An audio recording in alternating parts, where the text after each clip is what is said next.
He looked like he hadn't eaten in days, standing over the fallen elder with blood on his knuckles. But when those 100 warriors appeared on the ridge the next morning, every person in that frontier town would understand they had witnessed something far greater than a simple act of kindness.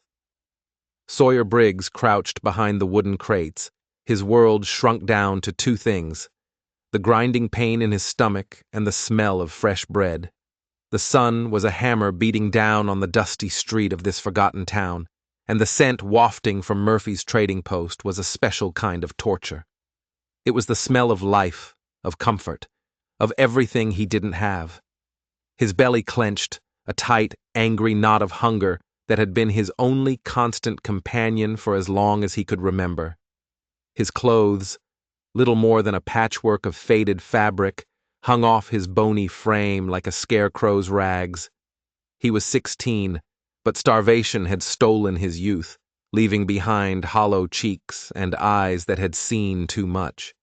Through the grimy window, a little drama was playing out. Murphy, the store owner, a man built like a barrel with a face to match, was shouting. His target was an elderly native man, standing tall and still, despite the venom being spat his way. The old man's hands were weathered, like old maps, and they clutched a small leather pouch.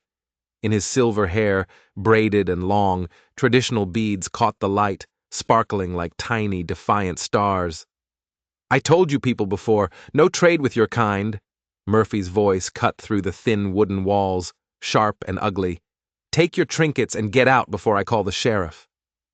Sawyer's jaw went tight. He watched the elder's shoulders square, a small movement of immense pride. The old man spoke, his voice steady, his English accented but clear. He talked about his granddaughter, about a sickness, about needing medicine. He offered the contents of his pouch, beautifully crafted items, things that whispered of skill and patience. But Murphy's face just got redder, his cruelty feeding on the elder's dignity. Sawyer knew that look. He'd seen it on the faces of men who kicked dogs for fun, who found pleasure in the power they held over the helpless. A cold spike of anger twisted in his gut. He was just a ghost in this town, a boy who knew how to stay invisible to survive. But he also knew that what he was seeing was wrong, a deep, foundational wrongness that made the world feel tilted on its axis. What Sawyer didn't know, what no one could have known, was that this small, ugly moment was the first tremor of an earthquake. The choice he was about to make, the choice of a starving, forgotten boy, would send shockwaves through the territory, a decision that would be spoken about in hushed tones around campfires for generations to come. Then the door to the trading post swung open again, and Sawyer's heart hammered against his ribs. 2 more men walked in, their boots thudding on the floorboards like drum beats of doom. Sawyer recognized them instantly. They were Clyde Hargrove's men, hired muscle who did his dirty work. They moved to flank the old native man, their bodies blocking the exit, their posture radiating menace. They were wolves, and they had just cornered their prey. "You deaf, old man?" A new voice boomed from behind the counter. Clyde Hargrove. He was a mountain of a man with a face like a slab of raw meat and fists the size of small hams.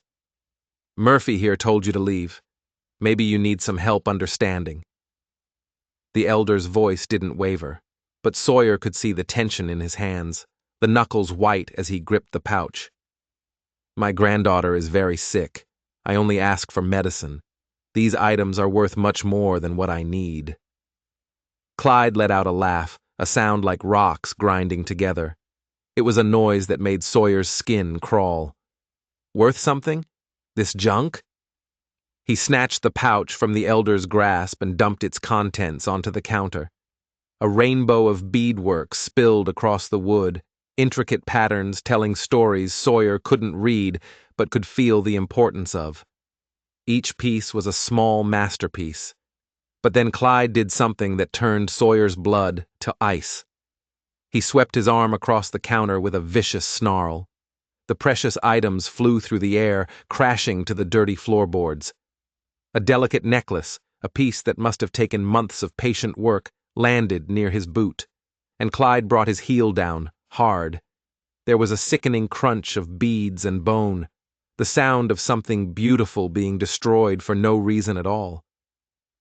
A noise escaped the elder's throat.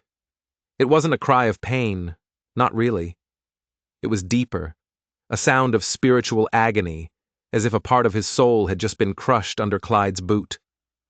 In that instant, Sawyer saw himself reflected in the old man's pained eyes. He saw the same hunger, the same helplessness, the same soul-deep understanding that the world was a brutal, unfair place for those with nothing. Every instinct in Sawyer's body screamed at him. Run. Hide. Survive. That's what he did. He was a shadow, a whisper. What could a scrawny kid do against 3 grown men, men who lived on violence?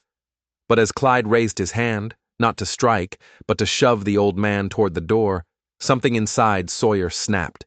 It was a clean, sharp break, like a dry twig under a heavy boot. He didn't think. He didn't plan. His body just moved, a force of its own, pushing him away from the safety of the crates, and straight toward the door of the trading post. He was about to walk into a fight he couldn't possibly win. The door flew open, slamming against the inside wall with a crash that rattled the jars on the shelves. Sawyer stood there, framed in the harsh sunlight, a ragged, defiant silhouette. His chest was heaving, his face pale with a mix of fear and fury. His hands trembled at his sides, but his voice, when it came, was as sharp as a shard of glass. Leave him alone. The 3 men turned, their expressions a mixture of surprise and cruel amusement. Clyde Hargrove's eyes raked over the boy, taking in the tattered clothes, the gaunt face, the sheer, desperate thinness of him. A slow, mocking smile spread across Clyde's face, a predator's smile. Well, well, what do we have here? Clyde's voice was slick with false concern. Boy, you look like you haven't had a decent meal in your life. Why don't you run along before a stiff breeze knocks you over? Sawyer's knees felt weak, like they might give out at any moment. His heart was a frantic drum against his ribs, so loud he was sure they could all hear it. But he forced himself to take a step forward, then another, planting himself between the elder and the 3 men. The old man looked at him, his dark eyes wide with surprise, and something else. Was it respect? I said, leave him alone, Sawyer repeated, his voice stronger this time, fueled by a surge of adrenaline. He's done nothing wrong. One of Clyde's thugs, a man with arms as thick as fence posts, let out a harsh bark of a laugh. Kid thinks he's a hero. Maybe we should teach him what happens to heroes in this town. The elder spoke then, his voice soft, urgent. He placed a hand on Sawyer's bony shoulder. Young one, this is not your fight. These men are dangerous. You should go. But Sawyer shook his head, shrugging off the gentle touch. He felt a stubbornness he didn't know he possessed rise up in him. No, sir. This is exactly my fight. His eyes were locked on Clyde, ignoring the other 2. I've been hungry. I know what it's like when folks look at you like you're less than nothing, like you're dirt on their boot. But I never had anyone stand up for me. The words came out raw and true, torn from a place deep inside him. Clyde's amusement began to curdle, replaced by a dark, simmering anger. Boy, you're making a very big mistake. Do you have any idea who I am? Don't matter who you are, Sawyer shot back, his own boldness surprising him. What matters is what you're doing, and what you're doing is wrong. The air in the room grew thick and heavy. The only sounds were the ragged breathing of the men and the faint buzz of flies near the window. Sawyer could feel a trickle of sweat run down his spine. His mouth was as dry as the dusty street outside. But he didn't move.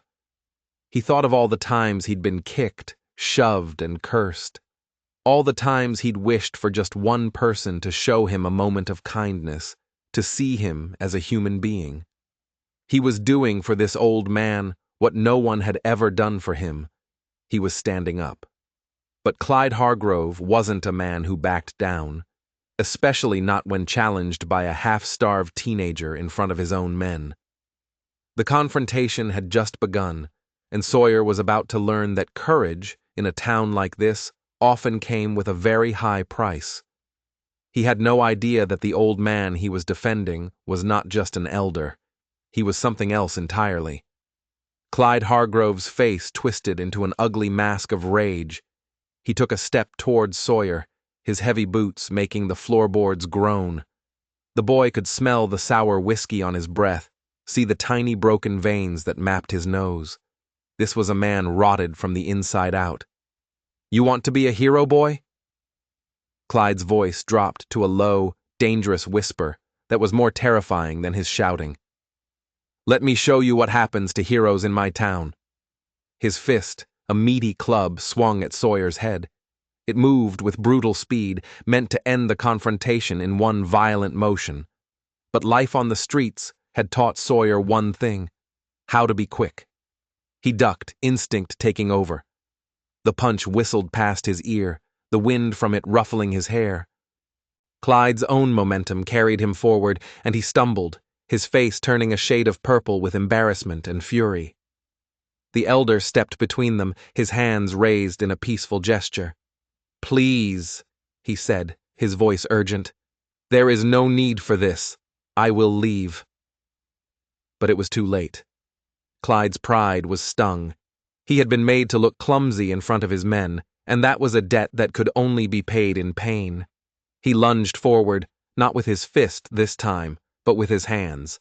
He grabbed the front of Sawyer's tattered shirt and lifted him clean off the floor. Sawyer's feet dangled, useless, inches above the ground. He was completely helpless, a puppet in the hands of a monster. Clyde drew back his other fist, aiming for the boy's stomach. And that's when something incredible happened. Sawyer, held captive, struggling for breath, looked Clyde straight in the eye. All the fear that had been churning in his gut vanished, replaced by a strange, cold calm.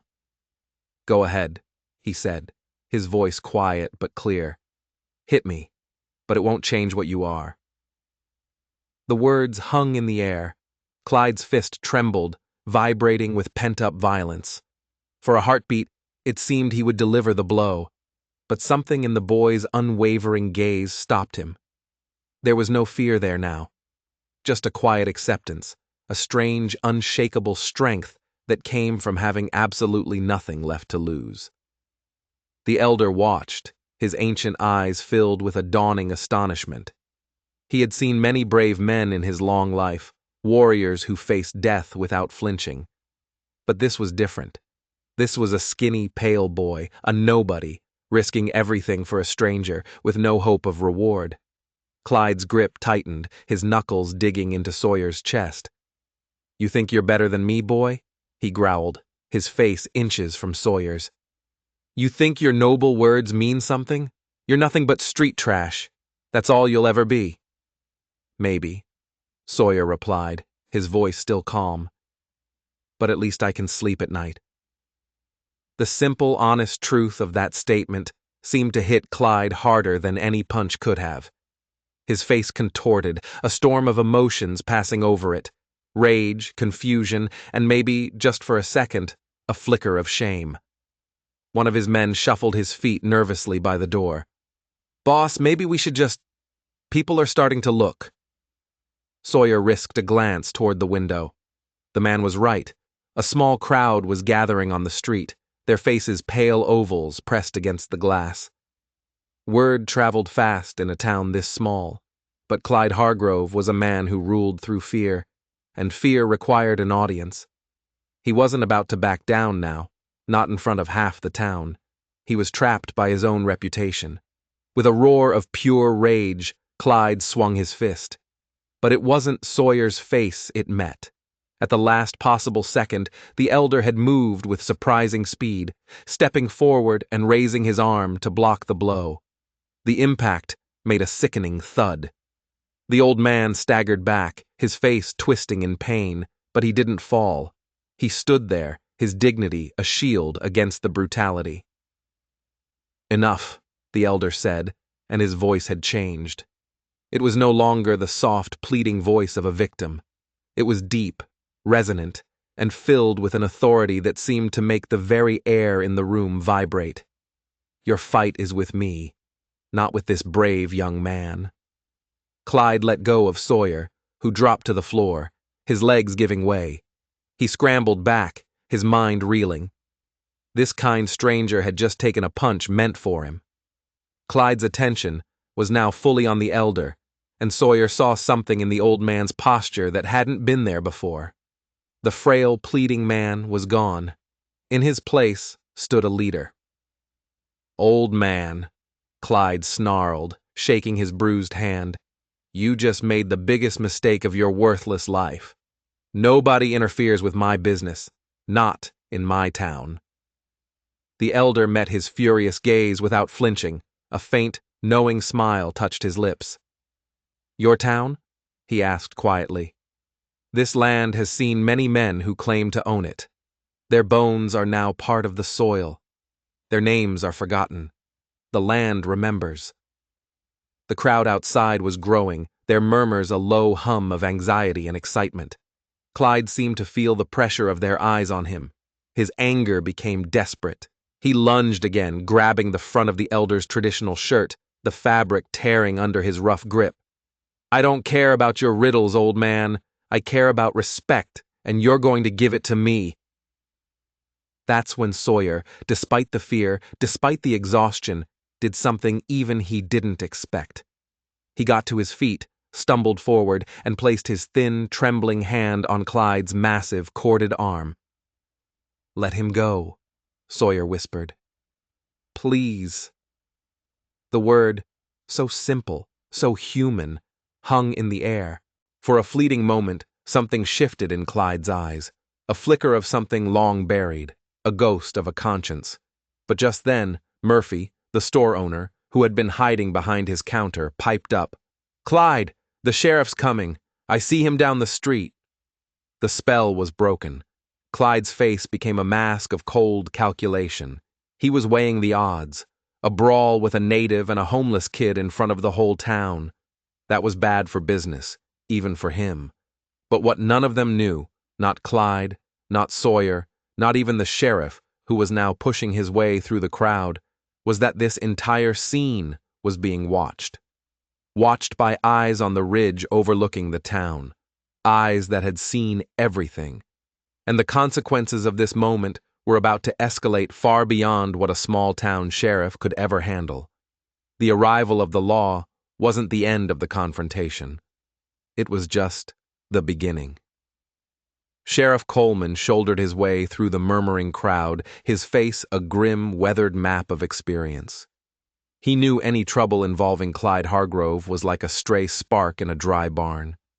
His hand rested on the worn grip of his revolver, a comforting weight. Not because he planned to use it, but because in this town the threat of force was often more effective than the law itself. Inside, Clyde saw him coming, and his demeanor changed in an instant. He released the elder, stepped back, and arranged his features into a mask of wronged innocence. "Sheriff, thank goodness you're here," he boomed, his voice dripping with false relief. These two were causing a ruckus, threatening poor Murphy here. Sheriff Coleman's gaze swept the room, taking in every detail with the speed of a man who'd seen it all before. The scattered, broken beadwork on the floor, the elder's torn shirt, the boy's terrified but defiant face, and Clyde's flushed, panting expression. The scene told a very different story from the one Clyde was trying to sell. "Is that so?" the sheriff asked, his voice as dry as the dust on his boots. He turned to the store owner. "Murphy, what happened here?" Murphy squirmed behind his counter like a worm on a hook. He owed Clyde Hargrove a fortune, a fact Clyde never let him forget. His eyes darted between the two powerful men, his loyalty for sale to the highest bidder, or in this case, the one who could hurt him most. "Well, Sheriff," he stammered, "the old Indian, he came in wanting to trade, but we don't do business with their kind. When I asked him to leave, he got aggressive. And this boy here, he started making threats." Sawyer's jaw dropped. The lie was so blatant, so shameless, it stole his breath. He opened his mouth to protest, but the elder placed a calming hand on his shoulder.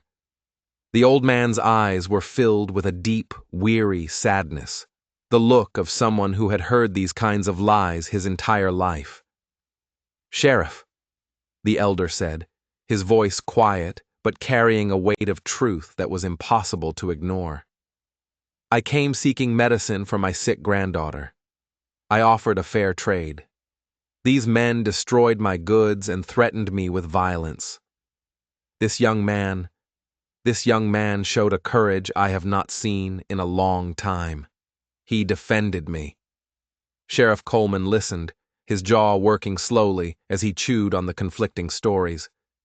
He'd been a lawman on this frontier long enough to have a good sense for the truth, but he also knew the reality of his position. Clyde Hargrove wasn't just a bully. He was a power broker who owned half the town and had friends in the territorial capital. Crossing him was a career-ending move. "Boy," the sheriff said, his eyes locking onto Sawyer's. "You got anything to add?" Sawyer swallowed, his throat raw. "They were hurting him, Sheriff, that's all. He just wanted medicine. They smashed his things. On purpose." The sheriff nodded slowly. His gaze fell again to the scattered beads. Even to an untrained eye, the craftsmanship was exquisite. This wasn't junk. This was art, born of patience and tradition. You don't destroy something like this by accident. "Clyde," the sheriff said, his voice carefully neutral. "Seems we have two very different stories here." Clyde's face hardened. "Sheriff, you know me. I'm a respected businessman in this community, a pillar of this town. Are you really going to take the word of some homeless vagrant and an old Indian over mine?" The question was a challenge, a raw display of power. It hung in the dusty air, and everyone in the room, and everyone peering through the window, understood what was really being asked. Was justice in this town for everyone, or was it just for the rich and powerful? Sheriff Coleman's hand tightened on his gun belt. Sawyer watched the conflict play out on the man's face. He was just a boy.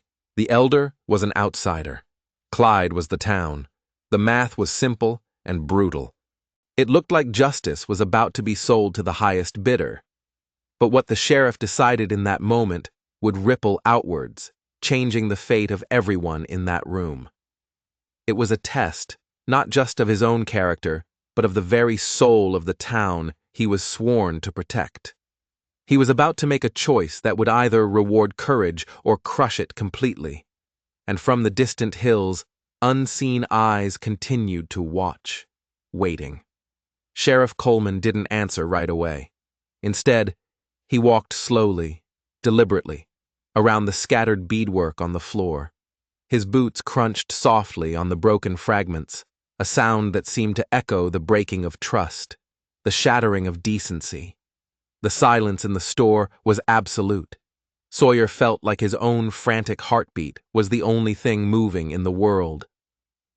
Finally, the sheriff stopped. He bent down, his knees cracking, and picked up a piece of the broken necklace. He held it in his calloused palm, examining the intricate weaving of the beads, the subtle artistry. "This is fine work," he said, his voice quiet, almost to himself. Then he looked up, his gaze meeting the elder's. "Your granddaughter made this?" The elder nodded, his voice thick with a grief that went beyond the loss of the item itself. "She is only 12. Her hands are gifted by the Creator. This piece, it took her 3 months. She hoped it would be enough for the medicine to save her life." Something changed in Sheriff Coleman's face. A hard line settled around his jaw. When he stood up, he seemed taller, straighter. The tired, politically minded lawman was gone. In his place was the man who had taken an oath. He turned to face Clyde, and his voice was no longer neutral. It was cold steel. "Clyde, I'm going to ask you one more time, and you'd better find the truth this time. Did you destroy this man's property?"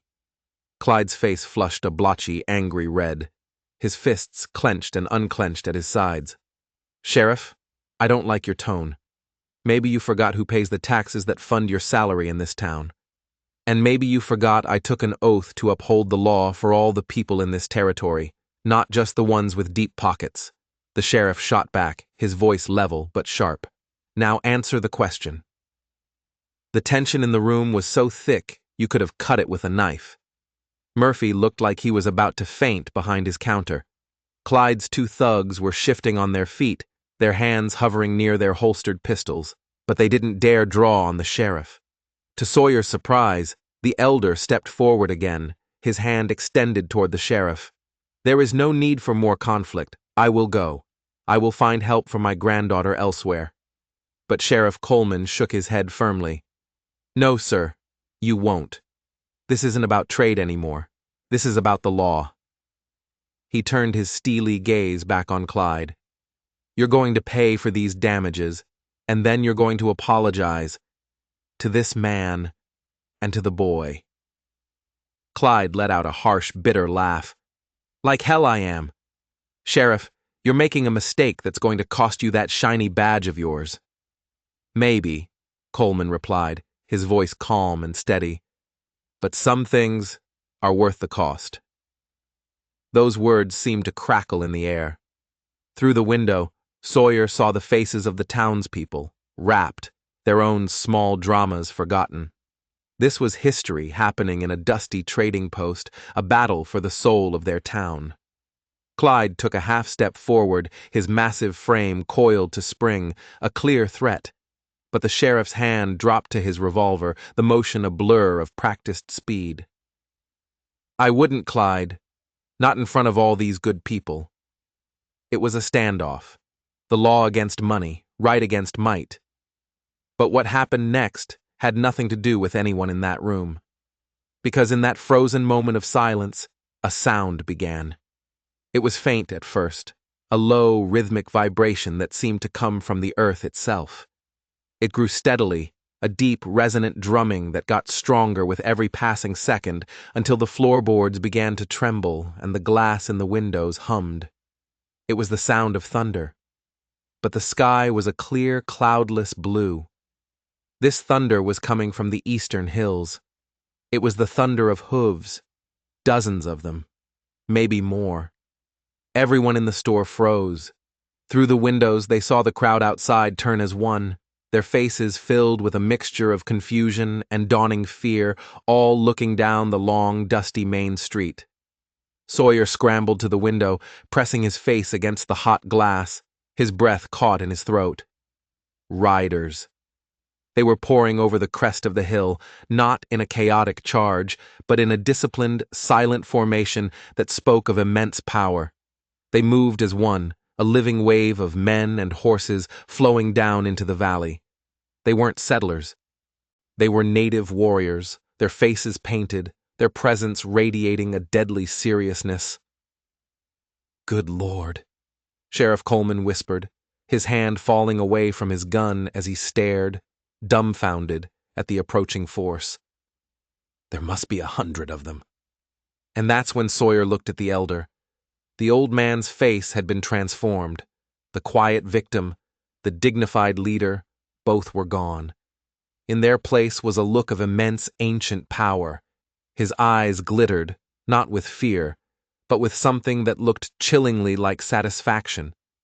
The color drained from Clyde Hargrove's face.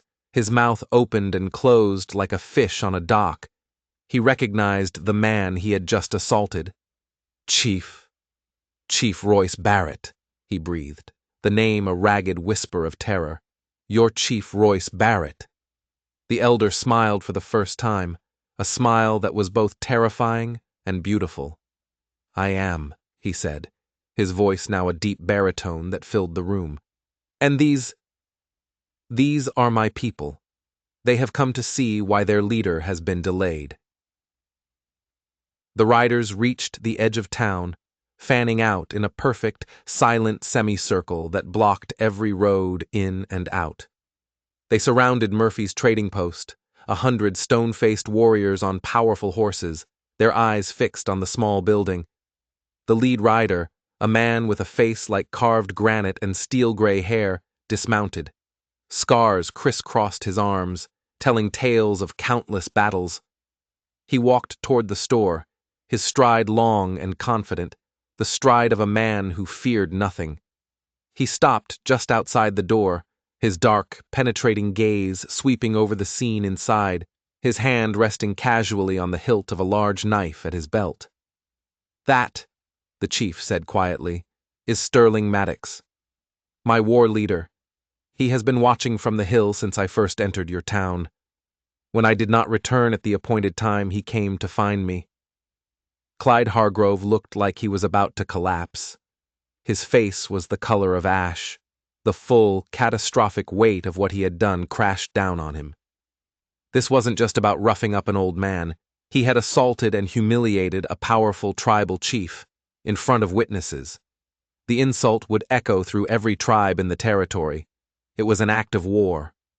Sheriff Coleman, recovering his composure, holstered his weapon and took a careful step toward the door. "Chief Barrett," he said, his voice respectful. "I'm Sheriff Coleman. I'd like to speak with your war leader, if I may." But before the chief could answer, the door swung open and Sterling Maddox stepped inside. His sheer presence seemed to suck all the air out of the room. He was tall, broad-shouldered, and moved with the deadly grace of a panther. His eyes went first to his chief, taking in the torn shirt, the bruise already forming on his arm. Then his gaze dropped to the shattered beadwork on the floor, and his expression hardened into something fearsome. Finally, his eyes landed on Sawyer. The boy felt like he was being X-rayed, his very soul laid bare. But there was no anger in the war leader's gaze as he looked at him, only a deep, burning curiosity, and something that looked like approval. Sterling Maddox did not look at Clyde or the sheriff. He spoke directly to his chief, his voice low and powerful. "Who is the one who stood with you?" Chief Barrett placed his weathered hand on Sawyer's shoulder, and the boy felt a warmth spread through him, a feeling of safety he hadn't known in years. "This young warrior," the chief said, his voice ringing with pride. "He stood between me and those who would do me harm. When I was threatened, he did not hide. When I was struck, he did not run. His skin is pale, but he has the heart of our people." The war leader studied Sawyer for a long, silent moment. He took in the ragged clothes, the thin frame, the stubborn set of his jaw. Sawyer met his intense gaze, too scared to look away. After what felt like an eternity, Sterling Maddox gave a slow, deliberate nod, as if a verdict had been reached. "You have no family?" he asked Sawyer, his voice direct. Sawyer could barely find his voice. "No, sir, nobody." "You have no home?" "No, sir. I sleep wherever I can." Sterling Maddox exchanged a look with Chief Barrett. An entire conversation seemed to pass between them in that silent glance. The chief's eyes, when they turned back to Sawyer, were filled with a profound warmth that transformed his stern features. "Then we offer you both," the chief said, his voice gentle. "Our laws are ancient and clear. When one who is not of our people risks their life to protect an elder, they are to be honored. You did not just defend an old man, son. You defended the father of a nation." The words hit Sawyer with the force of a physical blow. He felt dizzy, the room tilting around him. Family, home. After a lifetime of being invisible, of being less than nothing, someone was offering him everything. Someone was seeing him. I don't understand," he stammered, his mind struggling to catch up. "You don't even know me." Chief Barrett's smile was kind. "I know that when evil stood before you, you did not turn away. I know that when a stranger was in need, you offered your own safety, though you had nothing to gain. I know you have the courage of a warrior and the heart of a protector. What more is there to know?" Sterling Maddox stepped to Sawyer's other side, placing a heavy, reassuring hand on his shoulder. "Our customs are absolute. You are no longer alone. You will eat at our fires. You will learn our ways. You will become our brother, and you will have 100 warriors who would die for you." Clyde Hargrove, who had been frozen in terror, finally found his voice, a weak, reedy squawk. "Now, wait just a minute! You can't just take the boy! There are laws, custody procedures!" Sterling Maddox's head swiveled toward Clyde, his eyes as cold and deadly as a winter storm. "The boy chooses for himself," he said, his voice a low growl. "As for you, my chief tells me you destroyed sacred items, items made by a sick child. You struck an elder who came in peace. These are not insults my people can ignore." The war leader reached into a pouch at his belt and pulled out a handful of gold coins. It was more money than Sawyer had ever seen in his life. He deliberately counted out a small mountain of gold on the counter, enough to buy Murphy's entire store 3 times over.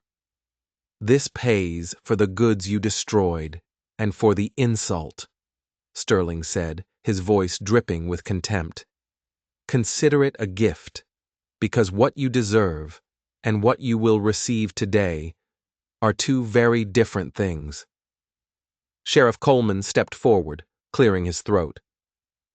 "I think that settles the matter of damages," he said, his voice carefully neutral. He looked at the chief. "Will there be any other consequences?" Chief Barrett's gaze swept from Clyde's terrified face to the townspeople watching through the windows. "Word of what happened here today will travel faster than a storm wind. It will be heard in every village from here to the great mountains. How this man, and this town, are treated by our people from this day forward will depend on their actions. We do not seek war, but we do not forget." Clyde's face went slack as he understood. He wasn't just losing face, he was losing his livelihood. No tribe would trade with him. His business empire, built on bullying and intimidation, would crumble to dust within months. He was ruined. The chief turned back to Sawyer, his expression softening once more.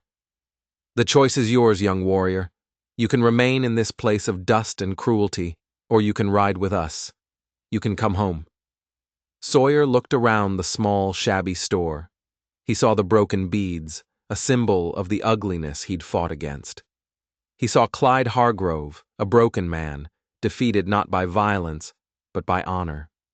He saw the sheriff, who had chosen right over easy, giving him a small, respectful nod.